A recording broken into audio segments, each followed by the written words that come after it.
Let's welcome back to the show National Border Patrol Council President Brendan Judd. It's always great to have you on, Brendan. First, your reaction to the story of the Canadian national suspected of having mailed an envelope containing the deadly poison rice into the White House. She was arrested as she was trying to cross the border from Canada into Buffalo. Border officials detained the woman. She had a firearm on her. Your reaction to this story?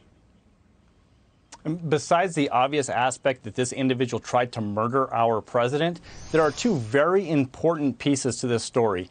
We have to have border security, whether that's on our coastal borders, whether it's on our southwest border with Mexico or the Canadian border.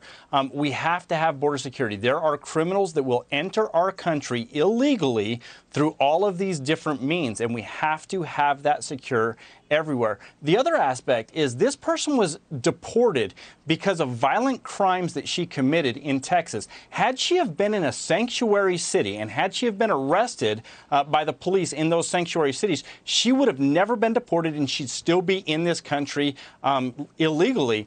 We, again, going after criminal aliens that are in our country, whether it be in sanctuary cities or anywhere else, we have to secure our borders and we have to take care of the American public.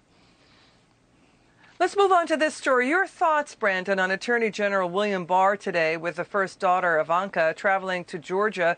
The administration announced a $100 million grant to help fight human trafficking. This is the biggest ever federal grant of its kind. Your take on this story? I'm personally grateful that they're going after human trafficking.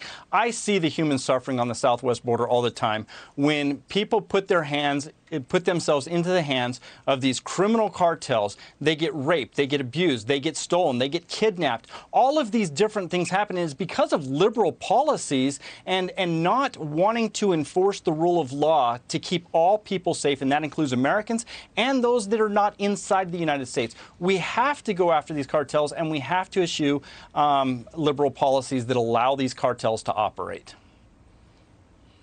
A truly remarkable story, a stunning achievement. Your reaction to Homeland Security, U.S. Marshals, and more of the good guys breaking up criminal gangs. They have found nearly 90 missing children who were rescued. They found them in Oklahoma, Indiana, Ohio. So in Georgia.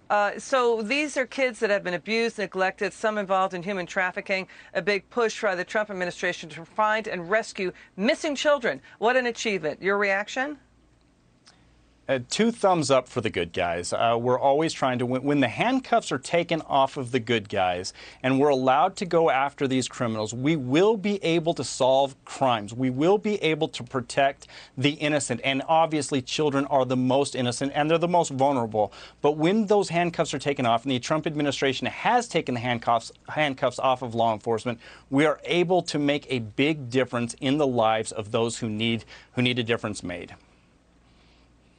Brandon, can you explain how the handcuffs were put on the good guys here? We're trying to do the right thing, like rescue missing children. Who put the handcuffs on, and what were the handcuffs? Well, for the most part, it's called prosecutorial discretion.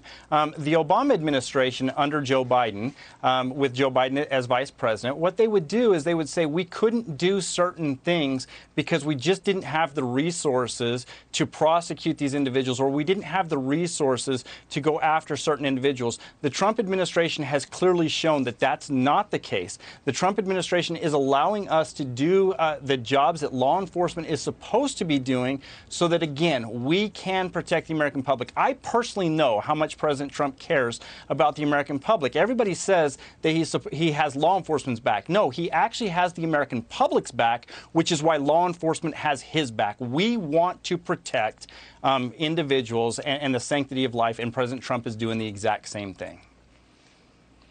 Okay, Brandon Judd, thank you so much for joining us, and thank you for your service to our country. It's good to have you back on.